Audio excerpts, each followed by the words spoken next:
Hello बच्चों, जय श्री कृष्ण, जय श्रीमन नारायण, राधे राधे। बच्चों, लास्ट क्लास में हमने चैप्टर नंबर 3 मैट्रिसेस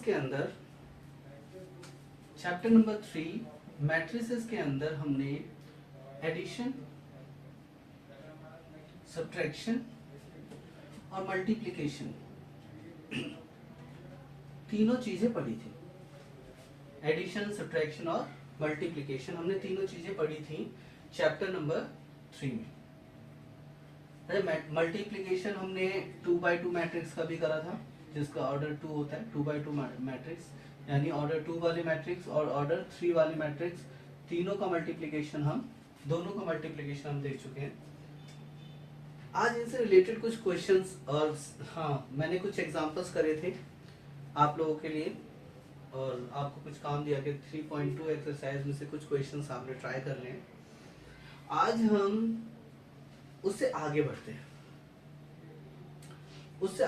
हैं और आगे बढ़ने से पहले, जैसा कि हम ऑलरेडी डिस्कस कर चुके हैं कुछ क्वेश्चंस को, इक्वालिटी पर और भी बहुत सारी चीजें हमने डिस्कस करी हैं। तो हम एक काम करते हैं, एडिशन और सब्ट्रैक्शन, इन जैसे एडिशन और सब्ट्रैक्शन के ऊपर हमारा एग्जाम्पल नंबर 11 है, वर्ड प्रॉब्लम है इसके अंदर, और ऐसे सवाल एग्जाम पूछे जाते हैं। तो हम एक काम करते हैं, ऐसे सवालों को एक बार डिस्कस कर लेते हैं, फिर उसके बाद आगे बढ़ेंगे। ठीक है, एग्जाम्पल नंबर 11। ठीक है, तो एग्जाम्पल नंबर 11 बेटा क्या कहता है? 2 farmers, Ramkishan and Gursharan, cultivates only 3 varieties of rice: basmati, parmal and nora. The sale in rupees of these varieties of rice by both the farmers in the month of September and October are given by the following matrices. ठीक है, हमें 2 matrix given है बच्चों। Example number 11 की बात कर रहा हूँ। हमें 2 मैट्रिक्स गिवन है। ए मैट्रिक्स है, सितंबर सेल का मैट्रिक्स है ये।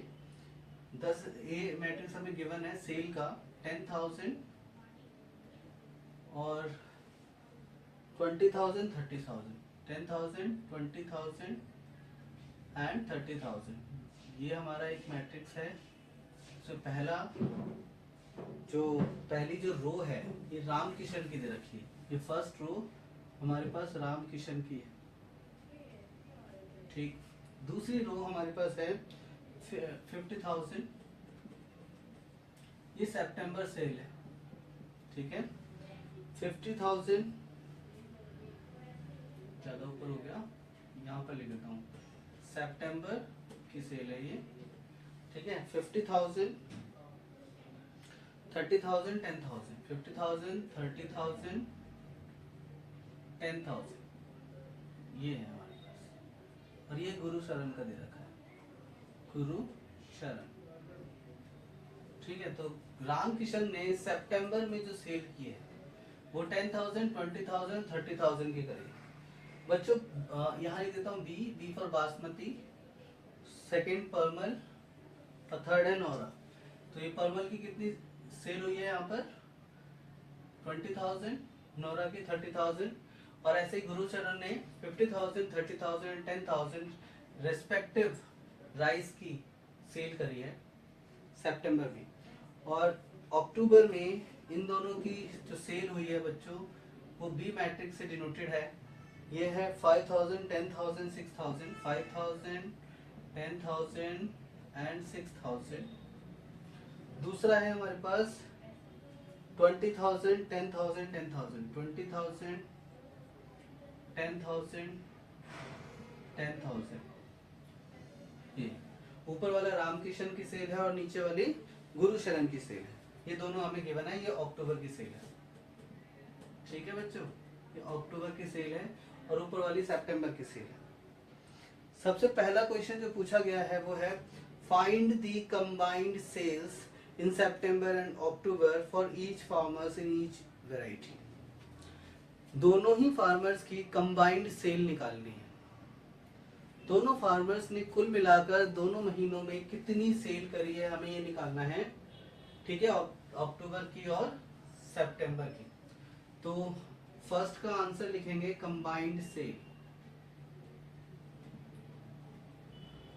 इज इक्वल टू, कैसे निकलेगा बच्चों, हम दोनों को ऐड कर देते हैं, a प्लस बी कर देते हैं। एक काम करते हैं, हम डायरेक्ट ही कर देते हैं। देखो 10,000 प्लस 5,000 15,000, 20,000 10,000 30,000, 30,000 6,000 36,000। सेम एज अगर हम इसको करते हैं 50,000 20,000 70,000, 30,000 10,000 40,000, 10,000 10,000 20,000। तो इतनी इतनी कंबाइंड सेल मिलेगी हमें दोनों की। रामकिशन ने कुल मिलाकर इस हिसाब से सेल करी है 15,000 दोनों महीनों में। बासमती बिका है रामकिशन का, परमल जो है 30,000 बिका है, और 36,000 का उसके पास नोरा बेचा है उसने। ठीक है बच्चों, चलिए अब इसका सेकंड पार्ट क्या है। सेकंड है, कह रहा है find the decrease in sale from September to October. यानी सितंबर में वैसे ऐसा दिख रहा है हमें कि ज्यादा सेल करी थी और अक्टूबर में कम है, तो उसने कहा डिक्रीज इन सेल। निकालते हैं बेटा, डिक्रीज इन सेल, सेल में कितना डिक्रीमेंट हुआ है, कैसे पता चलेगा। डिक्रीज ऐसे पता चलेगा कि ए में से हम बी को माइनस कर देंगे, हमारे पास आ जाएगा डिक्रीमेंट इन सेल। देखिए 10,000 में से 5,000 गया तो 5,000 बचा, 20,000 माइनस 10,000 10,000, 30,000 6,000 24,000। Same as 50,000 minus 20,000 30,000, 30,000 minus 10,000 20,000, 10,000 minus 10,000 0। मतलब कोई डिक्रीमेंट नहीं हुआ, उसको ऑलमोस्ट सेम ही सेल हुई है दोनों महीने। ठीक है बच्चों, तो ये दो पार्ट हमने सॉल्व करे हैं। ठीक है, अगर मुझे लगता है आपको समझ आया होगा। कंबाइंड सेल मतलब दोनों को ऐड कर दो, डिक्रीज मतलब कि पहले में से दूसरे को माइनस कर दो। तीसरा है, कह रहा है if both farmer receive 2% profit on gross sale, gross sale के ऊपर, सेल के ऊपर वो 2% का प्रॉफिट रिसीव करते हैं। Compute the profit for each farmer and for each variety sold in October. तो हर फार्मर का, यानी दोनों ही फार्मर का हर वैरायटी पर कितना कितना प्रॉफिट बनता है वो बताना है। तो बेटा थर्ड हम यहां करते हैं। तो थर्ड देखिए, हमें प्रॉफिट निकालना है, तो प्रॉफिट इज इक्वल टू क्या हो जाएगा, कितना प्रॉफिट बन रहा है दोनों का, 2% ऑन, और हमें निकालना ही अक्टूबर का है, तो 2% इंटू में बी कर देंगे, यानी स्केलर मल्टीप्लीकेशन करेंगे बच्चों। 2/100 और बी कितना आएगा, बी हमारे पास है 5,000 10,000 6,000, यहाँ पर 20,000 10,000 10,000। ठीक है, अब 2% से मल्टीप्लाई करेंगे तो कितना आएगा बच्चे, 100 रुपये। 2 जीरो से 2 जीरो कैंसिल ना, 50 दूनी 100। अच्छा यहाँ पर 100, यहाँ पर भी 100, 200 रुपये हो जाएगा ये। अच्छा यहाँ पर 6 दूनी 12, 120 रुपये का प्रॉफिट है। यहाँ पर 200 दूनी 400, 400 रुपये का प्रॉफिट है इसे। यहाँ पर 200 रुपये का प्रॉफिट है, और यहाँ पर 200 रुपये का प्रॉफिट है। तो बच्चों ये आ गया आपका ग्रॉस प्रॉफिट, और on each variety of the rice sold in October. तो अक्टूबर में उसने जो सेल किया है, उस सेल पर उसने इस तरीके से प्रॉफिट कमाया है। ये था, आई गेस आप लोगों को समझ आया होगा ये। देखिए सबसे पहला क्वेश्चन था, हमें कंबाइंड सेल निकालनी थी, a प्लस बी निकाल दिया। हमें डिक्रीज निकालना था तो a माइनस बी निकाला। हमें प्रॉफिट निकालना था तो 2% प्रॉफिट मिलता है उसे, तो 2% ऑफ बी निकालेंगे, ये हमारा प्रॉफिट आ जाएगा। ठीक है, चलें आगे चलते हैं बच्चों। आगे एक और, आगे हमारे पास ना मल्टीप्लिकेशन मैं ऑलरेडी सिखा चुका था, ये एक वर्ड प्रॉब्लम रह गई थी तो इसको हमने अभी डिस्कस किया है। चलिए बच्चों, मल्टीप्लिकेशन आई थिंक आप लोगों का कोई मैसेज नहीं है, इसका मतलब क्या है कि मल्टीप्लिकेशन आपको समझ आ गया है। चलिए इसको इरेज करते हैं, स्क्रीनशॉट ले लीजिए इफ यू वांट। चलिए इसे इरेज कर देते हैं। एक काम करते हैं बच्चों, इतना कुछ प्रॉपर्टीज डिस्कस कर लेते हैं एडिशन की, या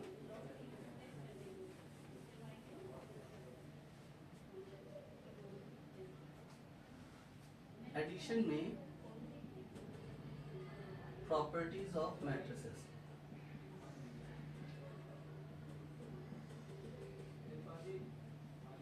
प्रॉपर्टीज ऑफ मैट्रिसेस, तो एडिशन में प्रॉपर्टीज ऑफ मैट्रिसेस क्या होगा बच्चों? तो सबसे पहली प्रॉपर्टी है कि एडिशन जो है कॉम्यूटेटिव होता है। जैसे a प्लस बी करेंगे आप, दोनों मैट्रिक्स को अगर ऐड करते हैं तो ये हमेशा ही b प्लस ए के बराबर आ जाएगा। दूसरा है हमारे पास एसोसिएटिव, यानी कि एडिशन एसोसिएटिव होता है। a प्लस बी प्लस सी बराबर हो जाता है a प्लस बी प्लस सी। तीसरा है कि यहां पर एक एडिटिव आइडेंटिटी या कह सकते हैं आइडेंटिटी एलिमेंट एग्जिस्ट करता है, या आइडेंटिटी मैट्रिक्स हो सकता है। कैसे, क्या आइडेंटिटी मैट्रिक्स है यहाँ पर? अगर हम किसी मैट्रिक्स को जीरो मैट्रिक्स में ऐड करते हैं तो हमारे पास वही आता है जिसमें जीरो को मैट्रिक्स को ऐड करने में आता है, और वही आता है जो खुद होता है। तो यहाँ पर जीरो अपने आप में क्या है? एक आइडेंटिटी मैट्रिक्स है एडिशन के लिए। अच्छा, यानी कि एडिशन के अंदर आइडेंटिटी मैट्रिक्स भी एग्जिस्ट करता है। Fourth, inverse. बेटा यहाँ पर इनवर्स भी एग्जिस्ट करता है। इनवर्स कैसे? इनवर्स भी एग्जिस्ट करता है। इनवर्स कैसे एग्जिस्ट करता है कि ए, और मान लीजिए हमारे पास इसमें क्या ऐड करेंगे, हमारे पास आइडेंटिटी एलिमेंट आ जाए तो हम करेंगे माइनस ए, ठीक है। या हम ये कह सकते हैं a प्लस ए बराबर जीरो कब आएगा? जब a जो है वो माइनस ऑफ a के बराबर हो जाएगा। यानी आइडेंटिटी इनवर्स जो है, a का इनवर्स हमेशा ही माइनस a होगा। समझ गए? तो यहाँ पर हम ये कह सकते हैं कि एडिशन के अंदर मैट्रिसेस कॉम्यूटेटिव होते हैं, एसोसिएटिव होते हैं, आइडेंटिटी भी एग्जिस्ट करती है और इनवर्स भी एग्जिस्ट करता है। चलो बच्चों, मल्टीप्लिकेशन में भी आइडेंटिटी प्रॉपर्टीज को डिस्कस कर लेते हैं। तो मल्टीप्लिकेशन में अगर हम डिस्कस करना चाहें तो हमारे पास मल्टीप्लिकेशन में सबसे पहला कॉम्यूटेटिव तो नहीं होता, यानी ए बी कभी भी बी ए के बराबर नहीं होता। दूसरा एसोसिएटिव, यस ये एसोसिएटिव होता है, यानी एसोसिएटिव लॉ इसमें एग्जिस्ट करता है, यानी A into B into C बराबर हो जाता है A B into C. Third, multiplicative identity इसके अंदर होती है। मल्टीप्लिकेटिव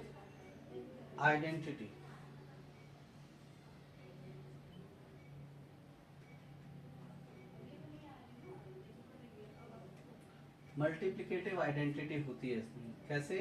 देखो आई कोई एक आइडेंटिटी एलिमेंट है, तो ए को हम जब आई से मल्टीप्लाई करेंगे तो वही आएगा जो आई को ए से मल्टीप्लाई करने पर आएगा, और वही आएगा जो ए खुद होगा।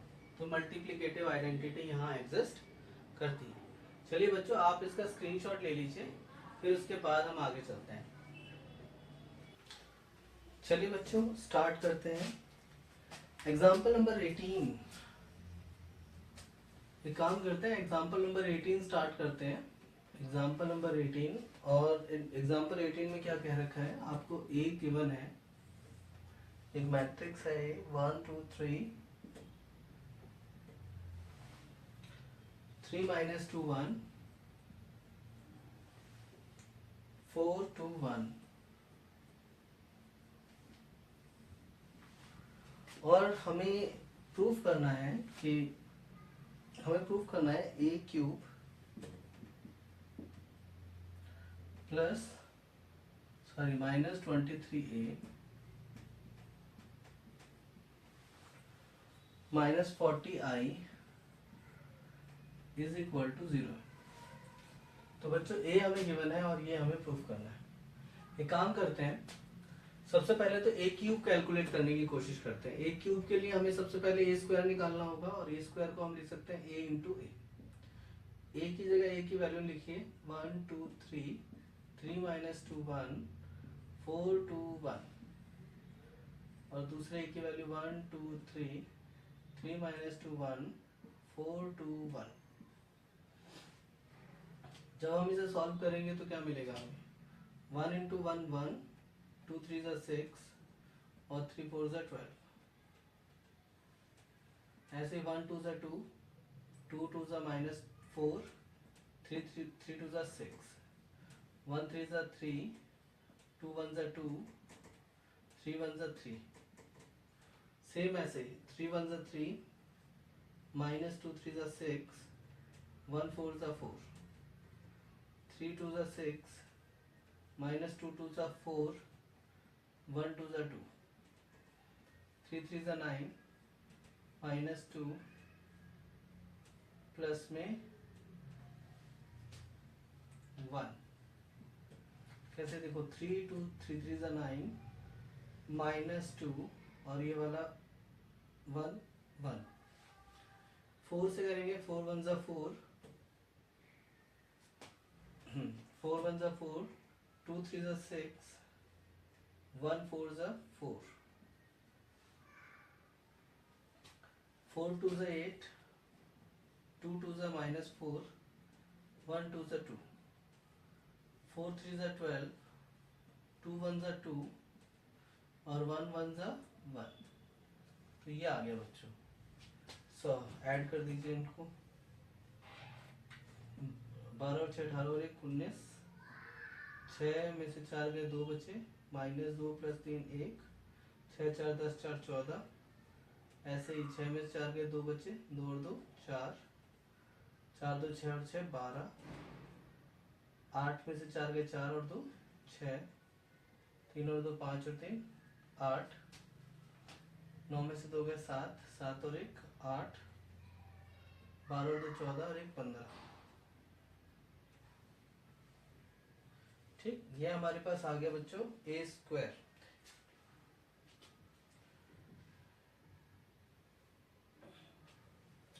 अब हमें निकालना है ए क्यूब। तो ए क्यूब निकालने के लिए क्या करेंगे हम? ए क्यूब बराबर होता है ए स्क्वायर इंटू में ए। एक काम करते हैं, ए स्क्वायर पहले लिखते हैं। ये हमारे पास 19, ए स्क्वायर क्या है? 19 4 8, 19 4 8, 1 12 8, 1 12 8, 14 6 15, 14 6 15। ठीक है बच्चों, अब हम यहाँ लिखते हैं हमारा ए कितना है? 1 2 3, 3 माइनस 2 1, 4 2 1। ये दे रखा है। चलिए सॉल्व करते हैं इसे। 19 1 से 19, 3 चौक 12, 8 चौक 32, 19 दूनी 38, 4 दूनी 8 और 8 2 सा 16, 19 3 57, 4 एकम 4 और 8 एकम। ठीक है बच्चों, ये आ गया हमारा। नेक्स्ट है 1 इंटू 1, 12 के 36, 8 चौक 32। 1 से करेंगे 1 2 से 2, माइनस 12 दूनी 24 और 8 दूनी 16। सेम एज 1 3 से 3, 1 3 से 3, 12 एकम 12, 8 एकम 8, 14 से 14 एकम 14, 3 6 18, 15 चौके 60, 14 दूनी 28, 6 दूनी 12, 15 दूनी 30, 14 तिया 42, 6 एकम 6 और 15 एकम 15। ठीक है, अब आगे देखें। 9 और 2 11, 12 13 का 3, 2 3 3 6, क्या आ गया 63। 38 माइनस 8 30, 40 46, ये हो गया 57 4 61 और 61 69। 6 और 3 30 और 2 60, 68 69। अच्छा 60 70 80 88 92। 24, 24 में से 2 गए 22, 22 में से 16 गए 6, 28, 10 गए 18, 18 में से 2 गए 16, 16 और 30 46।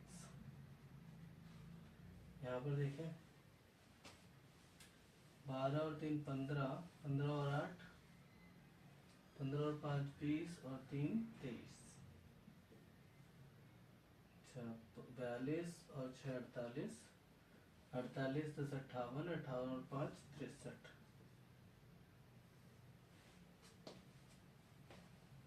58 और 5 63। ठीक है। अच्छा एक चीज है यहाँ पर -6 आना चाहिए, 24 माइनस का था। बाकी हमारे पास ये निकल के आया बच्चों a³। हमारे पास a³ आ गया। बाकी हम सारी वैल्यूज इसमें रखेंगे लेफ्ट हैंड साइड में और इसको प्रूफ करेंगे। ठीक है, आप एक काम करें, इसका स्क्रीनशॉट ले लीजिए, फिर मैं अब इसको इरेज करता हूँ। चलिए ठीक है, नेक्स्ट करते हैं। मैं a³ को यहाँ पर लिखा रहने देता हूँ क्योंकि इसकी रिक्वायरमेंट है मुझे, और बाकी सब मैं इरेज कर देता हूँ। ठीक है, चलिए। और a को भी मैं लिखा रहने देता हूँ क्योंकि इस a की भी मुझे ज़रूरत है, a की भी मुझे ज़रूरत है। कहीं मैंने ज़्यादा ऊपर तो नहीं लिख दिया है, ये भी एक समस्या है। ये आपको दिखे ही ना। एक बार देखता हूँ, रुको। नहीं ठीक है, चलिए ओके। लेफ्ट हैंड साइड लेते हैं। लेफ्ट हैंड साइड हमारे पास है a³ -23a -40i, ये आ गया। a³ हमारे पास है 63 46 69, 69 -6 23, 92 46 63, -23 एज इट इज। अब ये लिखेंगे 1 2 3, 3 -2 1, 4 2 1, और फिर लिखेंगे -40 i की जगह 1 0 0 0 0 0 1। अब चाहे तो हम नीचे a³ को मिटा सकते हैं क्योंकि अब हमें इसकी रिक्वायरमेंट नहीं। ठीक है, ओके। चले इसको लिखते हैं, सबको एक साथ लिख देता हूँ मैं। 63 -23 -40, ठीक है। फिर 46 -46 प्लस में 0, 69 -69 प्लस में 0, चलो 69 -69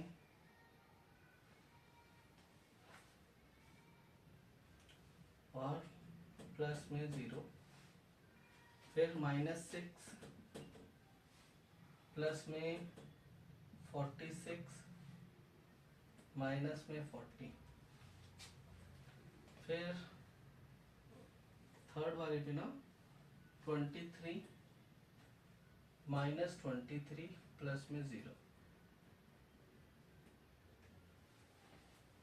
यहाँ पर 92 माइनस 92, 23 को 4 से करेंगे 92 आ गया, और प्लस में 0, फिर 46 माइनस 46 प्लस में 0, फिर है हमारे पास 63 माइनस 23 माइनस 40। देखा जाए तो बच्चों सारी चीज़ें ज़ीरो हो रही हैं, तो आप फाइनल आंसर लिख सकते हैं 0 0 0 0 0 0 0 0 0, हैंस प्रूफ्ड। ठीक है, तो हमारे पास जो ये आया निकल कर, ये हमने यहाँ पर प्रूफ कर दिया। तो एक तो ये है, ये क्वेश्चन जो है ना, इस तरीके का क्वेश्चन एग्जाम में जब आता है तो एग्जाम में ना कुछ और चीजें भी पूछी जाती हैं। आपसे केवल यही प्रूफ करने के लिए नहीं पूछेगा, नहीं, ये क्वेश्चन पूरी तरह से बना ही है। जब एग्जाम में आएगा तो एग्जाम में ये क्वेश्चन प्रूफ करने के बाद बोलेगा हैंस फाइंड ए इनवर्स, और ए इनवर्स निकालिए। ठीक है, तो उस सिचुएशन में आप क्या करोगे, इस इक्वेशन में दोनों साइड आप ए इनवर्स से मल्टीप्लाई करोगे। मैं थोड़ा सा बता देता हूँ, बाकी तो एक काम करते हैं, कंसेप्ट आगे बताएंगे तो ज्यादा बेहतर रहेगा, या बता ही देते हैं। अगर मान लीजिए क्वेश्चन इस तरह से आता है, इसका स्क्रीनशॉट ले लीजिए आप। ठीक है, ठीक है, अगर क्वेश्चन इस तरह से आता है और बोलता है प्रूव इट, तो प्रूफ तो आपने कर दिया, और फिर बोलता है कि हैंस फाइंड ए इनवर्स, तो आप क्या करेंगे, A cube minus 23a minus 40i is equal to 0। आप ए इनवर्स से दोनों तरफ मल्टीप्लाई कर देंगे, और ए क्यूब को हम ए ऐसे लिख सकते हैं, minus 23 into A inverse into A minus 40 I A inverse into में ए इनवर्स इंटू में आई बराबर 0। 0 के साथ तो हम कुछ भी मल्टीप्लाई करें वो 0 ही रहेगा, मतलब 0 मैट्रिक्स है बेसिकली। ये दोनों मल्टीप्लाई करते हैं, आई हो जाएगा into A square minus 23i minus 40 A inverse, ये सब मल्टीप्लाई होगा, ए स्क्वायर बचेगा, ये 23i रहेगा। एक काम करते हैं, आई इंटू ए स्क्वायर माइनस 23i, इन सबको इधर रहने देते हैं, इसको उधर भेजते हैं, 40 इंटू ए इनवर्स, बाकी सबकी वैल्यू डाल दीजिए। ए इनवर्स बराबर हो जाएगा हमारा 1/40 ए स्क्वायर माइनस 23i। बच्चों हमने ए स्क्वायर भी निकाला था, हमें आई भी अच्छे से पता है, हमने ए स्क्वायर भी निकाला था, हमें आई भी बहुत अच्छे से पता है। आप वो सारी वैल्यूज इसमें डाल दीजिए, आपको 110% ए इनवर्स की वैल्यू मिल जाएगी। तो ये था इक्वेशन वाला सवाल जिससे हम सॉल्व कर रहे थे और कंप्लीट कर सकते हैं। चलिए आगे चलते हैं, एक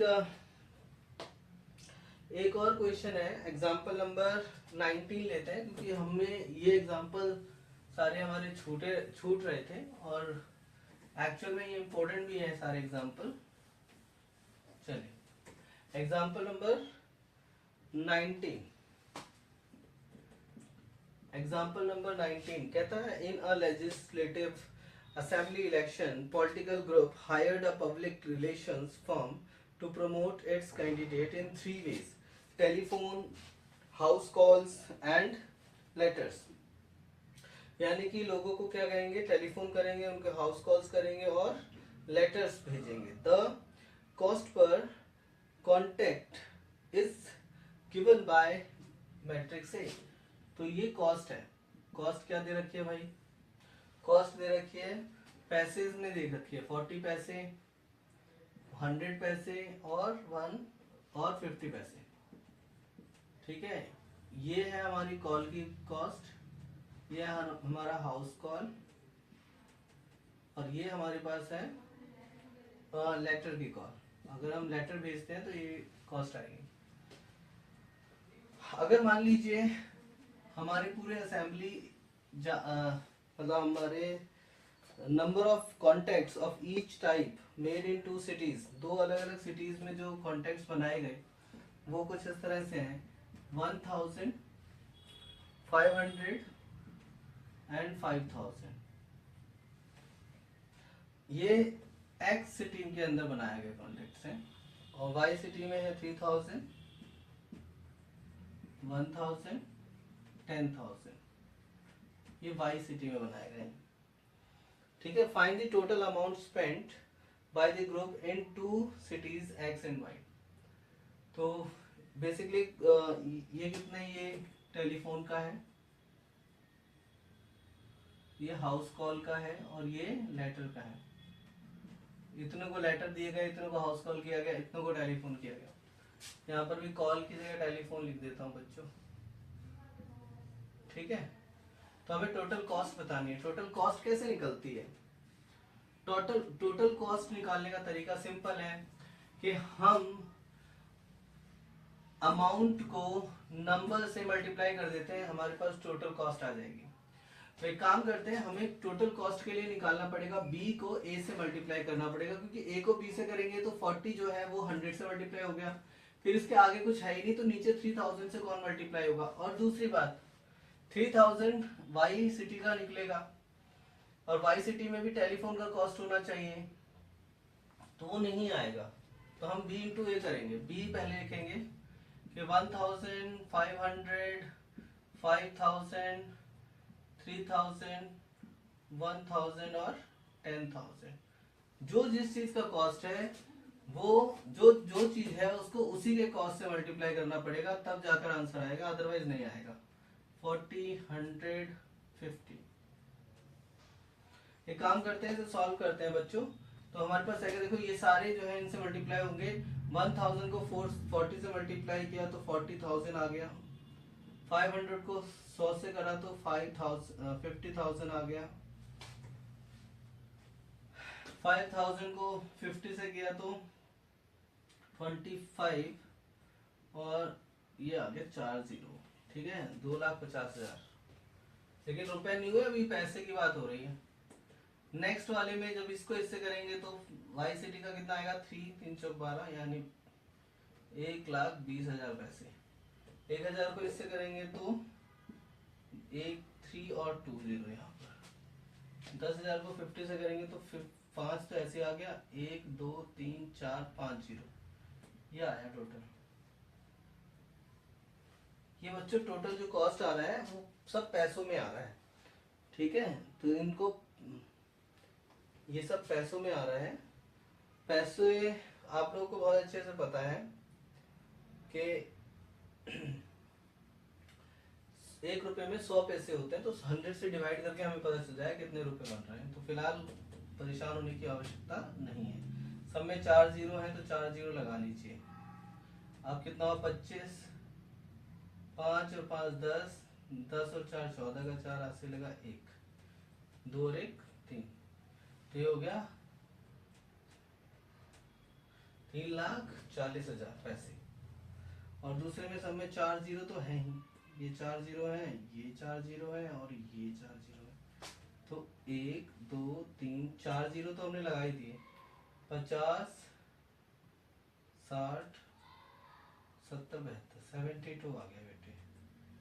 तो एक्स सिटी का जो अमाउंट बना और वाई सिटी का जो अमाउंट बना वो इतना बना। Cost for X city is equal to कितना बना बच्चों, 340,000। ठीक है, पैसे।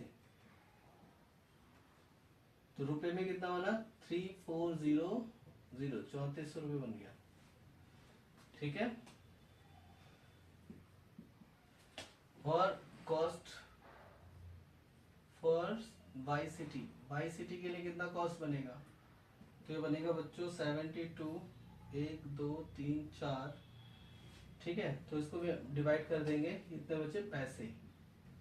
और रुपए में कितना बना, 7212, इतने 7200 रुपये बने, 7200 रुपीज रिस्पेक्टिवली। तो बच्चों इतना, ये सारे एग्जाम्पल्स जो हमने सारे डिस्कस किए हैं, इन एग्जाम्पल से एक चीज क्लियर हो जाती है, अगर ऐसा कोई क्वेश्चन हमारे पास होता है तो शायद हम बहुत आसानी से उन क्वेश्चंस को कर पाएंगे। और हम ऑलरेडी एक्सरसाइज, थोड़ा सा मैं इरेज करता हूँ फिर उसके बाद बात करते हैं। हम ऑलरेडी एक्सरसाइज 3.2 कंप्लीट कर रहे हैं। मैंने कुछ सवाल दिए थे आपको, हम उन सवालों को तो डिस्कस नहीं करेंगे। एक्सरसाइज 3.2, चलिए क्वेश्चन नंबर 1 की बात करते हैं। क्वेश्चन नंबर 1 में बच्चों आपको ए बी और सी मैट्रिक्स दे रखा है, आपको ए प्लस बी निकालना है। ये ऑलरेडी हम डिस्कस कर चुके हैं कि आप आसानी से निकाल लेंगे। ए प्लस बी, ए माइनस बी, 3a माइनस सी, फिर मल्टीप्लाई हम सीख चुके हैं, तो डेफिनेटली आप ए बी और बी ए भी निकाल सकते हैं। अगर इनमें से कोई क्वेश्चन आपको अटकता है, आप मुझे कमेंट में बता सकते हैं। डेफिनेटली मैं नेक्स्ट टाइम इस चीज़ को ज़रूर ले लूँगा। आज बेसिकली हम ऑनलाइन नहीं आ पाए हैं क्योंकि कुछ इश्यूज रहे हैं, लेकिन नेक्स्ट टाइम हम ऑनलाइन आएंगे तब देखते हैं इस चीज़ को। क्वेश्चन नंबर 2 भी बहुत आसानी से कर सकते हैं बच्चों आप, बिल्कुल, क्योंकि एडिशन करना है, इसमें एडिशन आराम से हो सकता है। क्वेश्चन नंबर 3 में मल्टीप्लिकेशन है। जो सवाल नहीं होता है आपने मुझे कमेंट्स में बताना है, मैं वो करके दिखाऊंगा आपको नेक्स्ट वीडियो में। बट आपने ये सवाल खुद करने हैं, जैसे जैसे लिखा हुआ है वैसे करना है। क्वेश्चन नंबर 4 में आपको ए बी सी 3 मैट्रिक्स दे रखे हैं, आपने निकालना है ए प्लस बी। क्वेश्चन नंबर 4 में ए प्लस बी निकालना है आपने, बहुत आसानी से निकल सकता है। फिर आपने निकालना है ए बी माइनस सी, तो ये भी निकल सकता है आराम से, ठीक है। फिर आपने वेरीफाई कर देना है ए प्लस बी माइनस सी बराबर है ए प्लस बी माइनस सी। तो ये क्वेश्चंस आप आसानी से कर सकते हैं, और मेरे हिसाब से आप क्वेश्चन नंबर 9 तक, इवन क्वेश्चन नंबर 12 तक कंप्लीट करके रखें। क्वेश्चन नंबर 1 से लेकर क्वेश्चन नंबर 12 तक। और अगर कोई, क्योंकि मैंने सारे एग्जांपल्स वगैरह इसमें कराए हैं, हर तरह का कंसेप्ट इसमें बताया हुआ है। इक्वालिटी ऑफ द मैट्रिक्स, जैसे क्वेश्चन नंबर 12 में पहले एडिशन होगा फिर इक्वालिटी लगेगी, ऐसे ही 11 में भी सेम यही होगा। तो बच्चों ये सारे क्वेश्चंस मैं बता चुका हूँ, तो क्वेश्चन नंबर 1 से लेकर क्वेश्चन नंबर 12 तक आप सारा कुछ कर सकते हैं। अगर कहीं पर प्रॉब्लम आती है तो बिल्कुल घबराने की जरूरत नहीं है, आप मुझे बताएंगे, मैं तुरंत आपको सॉल्व करके बताऊंगा, ठीक है। नेक्स्ट क्लास में मिलते हैं 8:30, ठीक है। 8:30 से 8:35 भी हो सकता है, तो आप प्लीज वेट करिएगा। 8:30 नेक्स्ट क्लास में मिलते हैं। मैंने पहले ही बताया था कि हमारी ऑनलाइन क्लासेस क्लास 12 के लिए MWF 8:30 PM होती है, ठीक है। तो आप 8:30 मेरे साथ जुड़ें, और कहीं पर भी कोई समस्या आती है, कोई प्रॉब्लम आती है, तो मुझे कमेंट जरूर करें। चलिए मिलते हैं फिर नेक्स्ट क्लास में। Thank you and bye.